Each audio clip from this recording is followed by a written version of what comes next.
तो आदाब, नमस्कार, गुड इवनिंग, सत श्री अकाल। एक बार फिर आप तमाम लोगों का स्वागत है। पूरी फैमिली अच्छी होगी, अपना ख्याल रख रही होगी। कई केस ऐसे होते हैं जिसमें पुलिस के आसपास ही सबूत मौजूद होता है, कातिल इर्द गिर्द ही घूम रहा होता है, लेकिन वो नजरें उसे पकड़ नहीं पाती जिन नजरों से कानून या पुलिस आसपास अपने देख रही होती।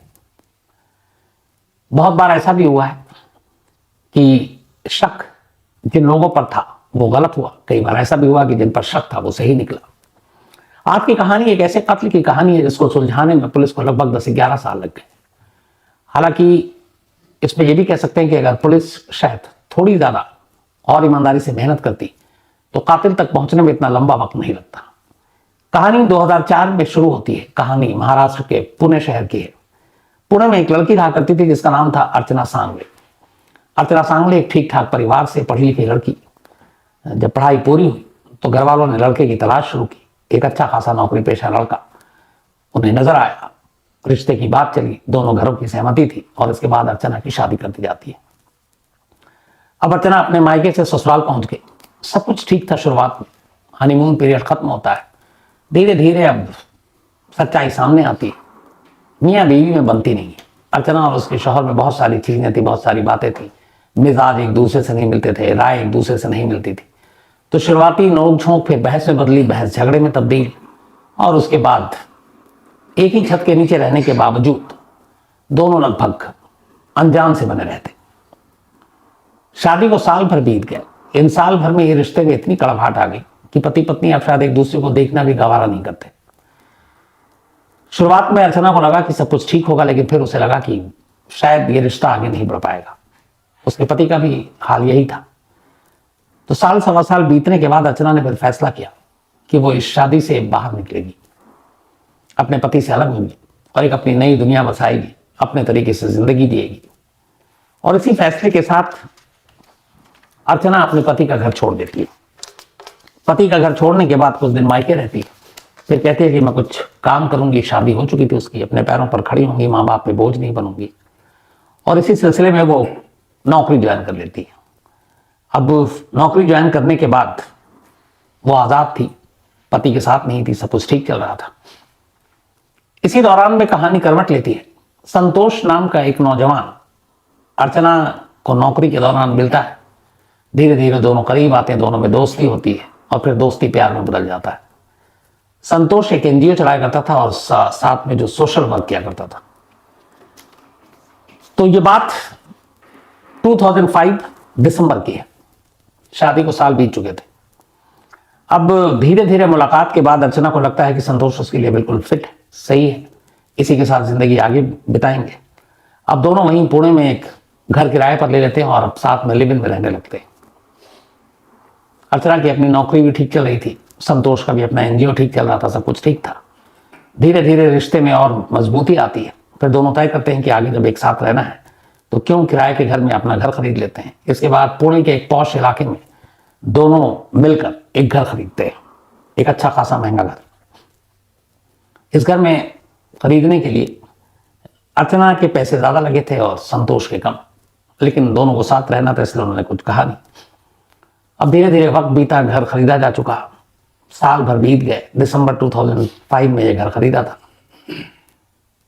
4 नवंबर 2006, करीब करीब साथ रहते हुए साल भर हो चुके थे अब संतोष और अर्चना को। साल भर के बाद 4 नवंबर 2006 की तारीख आती है और एक रोज अचानक अर्चना गायब हो जाती है। संतोष ढूंढता है लेकिन कहीं मिलती नहीं अर्चना। वो उसे घर जाता है, घर पे भी नहीं मिलती। वो घर वालों को बताता है। संतोष के बारे में अर्चना के तमाम घर वाले जानते थे, लेकिन अर्चना का कोई सुराग नहीं मिला। तो संतोष और अर्चना के घर वाले जाकर पुलिस में मिसिंग की रिपोर्ट लिखा देते हैं। पुलिस केस दर्ज करती है, अर्चना की तलाश शुरू करती है। अब अर्चना कहाँ गई, क्या हो सकता है, इस बारे में जब घर वालों से पूछा गया तो घर वालों को लगा कि कहीं ना कहीं अर्चना का जो पहला शौहर, पहला पति, वो अर्चना की गुमशुदगी के पीछे हो सकता है। क्योंकि अर्चना अब अलग थी, खुश रह रही थी, अपने पैरों पर खड़ी हो चुकी थी, अच्छा खासा घर ले लिया था। ये बात उसके पति को शायद नागवार गुजरी और पति बदला लेना चाहता है। तो घर वालों ने ये सारी कहानी बताई। पुलिस को भी लगा कि हाँ, मोटिव तो है, पहला पति शायद गुस्से में होगा। एक तो वो छोड़ कर गई, उसके बाद वो खुशहाल जिंदगी जी रही है, उसको बर्दाश्त नहीं हुआ, इसलिए उसने उसको गायब कर दिया। पुलिस अर्चना के पति को उठा लेती है। उठाने के बाद अच्छी खासी खातिर करती है, पूछताछ करती है, उसके सारे कॉल डिटेल से लेकर सब चीज खंगालती है। पुलिस को पूरा शक यही था कि अर्चना की गुमशुदगी पे उसी का हाथ था। लेकिन उसका पति बार बार कहता है कि जब से अर्चना मेरी जिंदगी से गई मैंने कभी पलट कर देखा नहीं कि वो कहाँ है और मेरा उससे कोई वास्ता नहीं है। जितने पुलिस ने सबूत, गवाह, साइंटिफिक एविडेंस ढूंढे, उससे भी ऐसा लग रहा था कि उसका पति सच बोल रहा है। अब पुलिस के पास कोई सबूत नहीं कि उसके पति को यूं उठा के रखें और अर्चना कहाँ गायब है ये भी पता नहीं चल रहा है। इसी दौरान में एक रोज उसी नवंबर के महीने में मछिंदरगढ़ किले के पास एक महिला की लाश मिलती है पुणे में। कोई अनजान शख्स देखता है किले के पास एक लाश है, पुलिस को खबर देता है, पुलिस आती है, लाश को उठाकर ले जाती है, मोर्चरी में रख देती है। अब आसपास के इलाकों में ढूंढा जाता है, कोई मिसिंग हो तो पता चले, तो कोई महिला गायब हो। इधर अर्चना अभी तक मिली नहीं थी, उसकी तलाश जारी थी। मछिंदरगढ़ किले में मिली एक महिला की लाश की खबर अब उस पुलिस स्टेशन तक पहुंचती है जो अर्चना को ढूंढ रही थी। जैसी ही बात पता चलती है, पुलिस वाले फौरन अर्चना के परिवार और संतोष को लेकर मुर्दाघर पहुंचते हैं, लाश को दिखाते हैं। लाश देखते ही अर्चना के घर वाले रोने लगते हैं और ये शिनाख्त करते हैं कि उन्हीं की बेटी अर्चना की लाश है। संतोष भी पहचान लेता है। तो अब तक जो अर्चना गुम थी अब उसकी लाश मिली। केस अब 302 में तब्दील हो गया 302 में। अब पुलिस उसी हिसाब से तफ्तीश करती है। पहले पति से लंबी पूछताछ हो चुकी, पुलिस ने उसे क्लीन चिट दे दी। तो अब सवाल यह है कि पति कातिल नहीं तो अर्चना का और कौन दुश्मन हो सकता है। घर वालों से पुलिस फिर पूछताछ करती है क्योंकि अब मामला संगीन हो चुका था, यह अब कत्ल का मामला हो चुका था। तो घर वालों को जब पुलिस बताती है कि उसके पहले पति ने कभी पलट कर देखा नहीं, जब से वो छोड़ कर गई वो अपनी दुनिया में मस्त है और उसे कोई लेना देना नहीं था अर्चना से, और वो अर्चना की गुमशुदगी या कत्ल के पीछे नहीं हो सकता, तो फिर घर वालों को लगा कि अब क्या किया जाए, कौन हो सकता है। कुछ दिनों तक तो वो इधर उधर ढूंढते रहे, पता करते रहे। फिर एक रोज उन्होंने पुलिस में जाकर सीधे संतोष पर ही शक जता दिया। उन्होंने कहा कि अगर अर्चना का पति कातिल नहीं है तो फिर ये जो उसका दूसरा प्रेमी है जिसके साथ वो लिविंग में रह रही है, बहुत मुमकिन है कि उसी ने कत्ल किया है। लेकिन कोई ठोस कारण, वजह नहीं थी। लेकिन और उनके पास कोई दूसरा रास्ता भी नहीं, तो उन्हें लग रहा था कि कोई और न उसकी दुश्मनी किसी से, न कोई और किसी को मतलब। अब जब संतोष का नाम आया तो फिर पुलिस ने संतोष को उठाया। अब संतोष की खातिर हुई, उससे लंबी पूछताछ हुई, लेकिन संतोष की भी सारे कॉल डिटेल, तमाम गवाह, सारी चीजें पूछी गई। उसने जो जो बयान दिए वो सब मैच कर गए और कोई ऐसी चीज पता ही नहीं चली जिससे ये लगे कि संतोष को नकार है। अर्चना के पहले पति की जो पूछताछ का नतीजा निकला, सेम वही अर्चना के प्रेमी संतोष की पूछताछ का नतीजा निकला।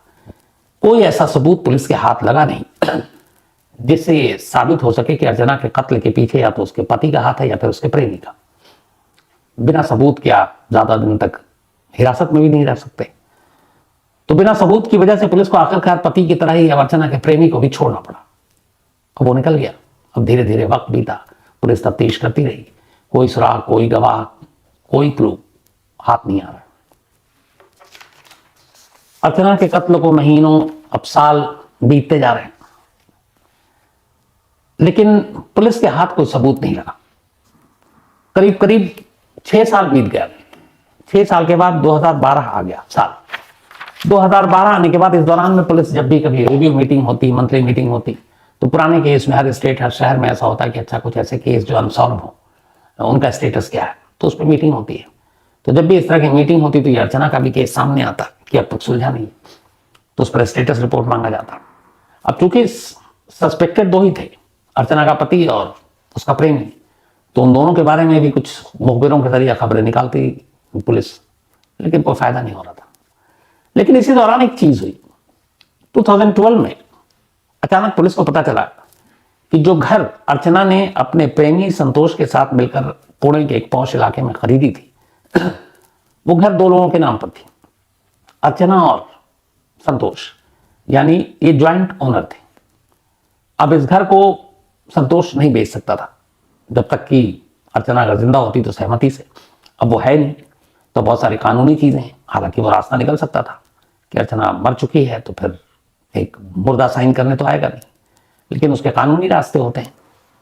लेकिन हुआ यहां ये कि मुखबिरों के जरिए पुलिस इस केस में तो लगी हुई थी। 2012 में पता चला कि अचानक उस घर को, जिस घर को अर्चना और संतोष ने खरीदा था, वो ट्रांसफर हो गया संतोष के नाम पर, और ये ट्रांसफर किसी और ने नहीं किया। खुद अर्चना ने किया। अर्चना ने बाकायदा कानूनी पन्नों पर यह दस्तखत किया और कहा कि ये जो प्रॉपर्टी है ये पूरी तरह से मैं संतोष के हवाले कर रही हूं, मेरा इसमें कोई दखल नहीं। तो एक प्रॉपर्टी और ये पुलिस की इन्वेस्टिगेशन में सारी चीज थी शुरू में कि ये घर लिया, दोनों ने मिलकर लिया, दोनों ने बराबर पैसे दिए, इसमें अर्चना के पैसे ज्यादा थे। इवन अर्चना के घर वालों को ये बात मालूम थी, लेकिन ज्वाइंट ओनर थे दोनों, मालिक दोनों बराबर थे। अब लेकिन अर्चना की मौत के 6 साल के बाद अचानक ये पता चल रहा है कि वो घर अर्चना ने संतोष के नाम पर ही कर दिया और अपने आप को मालिकाना हक से हटा लिया। अब एक मुर्दा 6 साल बाद जिंदा हो और उसके बाद वो साइन करे कानूनी पन्नों पर, रजिस्ट्री के पेपर पर, तो बात अजीब लगती है। अब इसमें एक ही चीज निकल कर आता है कि या तो फिर अर्चना जिंदा है, मौत का नाटक किया।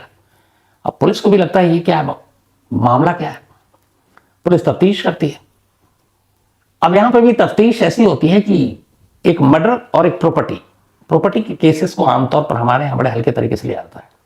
ठीक है, जांच होगी, पन्ने देखेंगे और इतने सारे दस्तावेज, ये स्टैम्प, वो साइन, किसके नाम पे, पुराना मालिक मकान कौन है तो नया कौन है, जमीन किसकी है, रजिस्ट्री किसके नाम पर है, फ्री होल्ड है, बहुत सारे चीजें हैं जो इन जमीन जायदाद के चक्करों में पड़ते हैं उन्हें बेहतर पता होगा।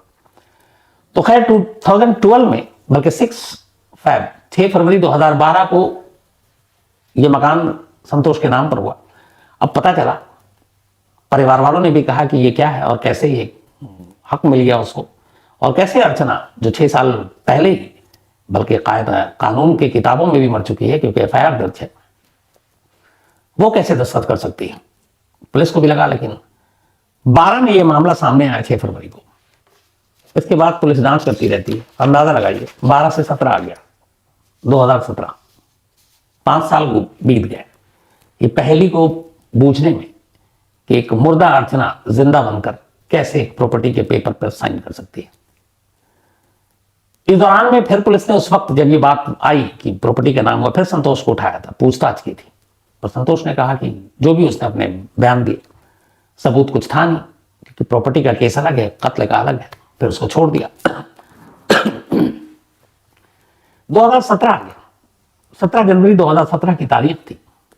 पुलिस को एक जानकारी मिली मुखबिरों से, पता चला कि जिस पेपर पर साइन करवाया संतोष ने और जो प्रॉपर्टी उसने अपने नाम करा ली, जो कि ज्वाइंट होल्डर थे, वो अर्चना ने साइन नहीं किया। अर्चना नाम की एक, जो अर्चना का पूरा असली नाम था अर्चना सांगले, अर्चना सांगले के नाम पर उसने एक अपनी महिला मित्र को तैयार किया। बाकायदा अर्चना सांगले के नाम पर सारे डॉक्यूमेंट्स बनाए फेक, सारे उसके ID, सारे उसके आधार से लेके जितनी भी चीजें। और इसके बाद जब ये थोड़ा सा मामला ठंडा हुआ, उसने फिर वकील पकड़े और जाकर रजिस्ट्रार ऑफिस में जो महिला थी अर्चना सांगले उसको खड़ा किया और उसी की मौजूदगी में ये बताया कि यही अर्चना है जो प्रॉपर्टी के हम दोनों बराबर के पार्टनर हैं, और फिर साइन बैन करा लिया। अब उससे इसको ये फायदा था कि अब ये मकान उसके नाम पर हो गया।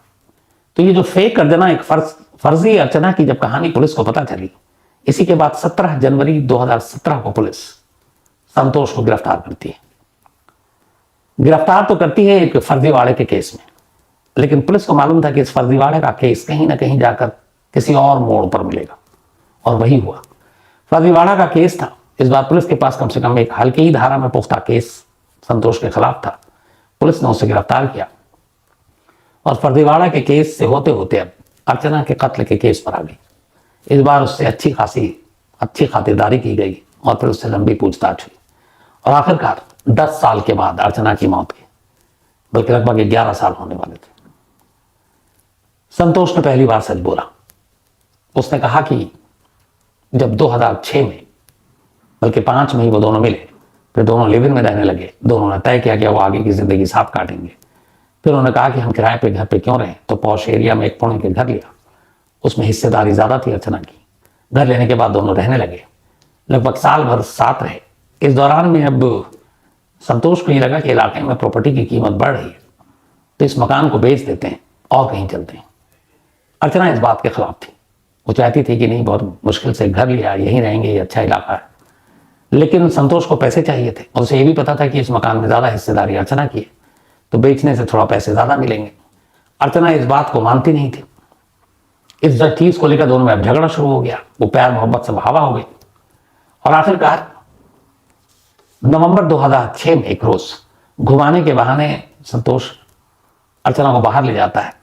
फिर वापसी में जब वो लौट रहा होता है पुणे, तब पुणे पहुंचने से पहले ही वो अर्चना का गला घोट देता है और गला घोटने के बाद मच्छिंद्रगढ़ किले के पास अर्चना की लाश को फेंक कर वापस उसी घर में आ जाता है जिस घर के लिए ये झगड़ा हुआ था, और फिर आराम से उस घर में रहने लगता है। पुलिस के साथ उसकी तलाश करता है, ढूंढता है। कत्ल उसने किया था इसी प्रॉपर्टी के चक्कर में, कत्ल कर दिया, एक्सेप्ट कर लिया। अब फिर पुलिस ने उसके बाद उसकी पूरी कुंडली खोली तो पता चला दरअसल वो एनजीओ के नाम पर इसी तरह के धंधे किया करता, एनजीओ के नाम पर वो जिस्म फरोशी के धंधे करता, एनजीओ के नाम पर वो लोगों को बेवकूफ बनाता, पैसे हटता। और अर्चना के साथ भी उसने यही किया। उसने उससे एक घर खरीदवाया, कुछ पैसे खुद डाले, बाकी अर्चना से डरवाए। अब ये था कि इस घर को बेचेंगे और वो पैसे हड़प लेंगे। अर्चना तैयार नहीं थी, उसे लगा कि ये मानेगी नहीं, तो रास्ते से हटा दो तो पूरा ही घर उसका हो जाएगा। और इस तरीके से उसने उसका कत्ल कर दिया। और शक के घेरे में बेचारा खामखा जो उसका बेकसूर पति था वो आया, कुछ दिन पुलिस की हिरासत में भी रहा, अच्छी खासी पिटाई भी हुई, लेकिन कातिल पति नहीं बल्कि प्रेमी निकला। लेकिन फिर भी 10-11 साल लग गए इस केस को। हम यहाँ पे ये सोचिए कि अगर ये प्रॉपर्टी वाली बात 2007 में ही सामने आ गई थी कि फर्जीवाड़े से या फिर जो अर्चना जिंदा नहीं है उस तक उसका साइन कैसे हो सकता है, और उस वक्त पुलिस इस चीज को ज्यादा बेहतर तरीके से इसकी जांच करती तो शायद 2007 में ही ये केस खुल जाता। लेकिन 10 साल और लगा दिए पुलिस ने। ऐसे बहुत सारे केस हैं जिसमें बहुत वक्त लगा, जो वक्त से पहले खुल सकता था। खैर, कहानी में आज इतना ही।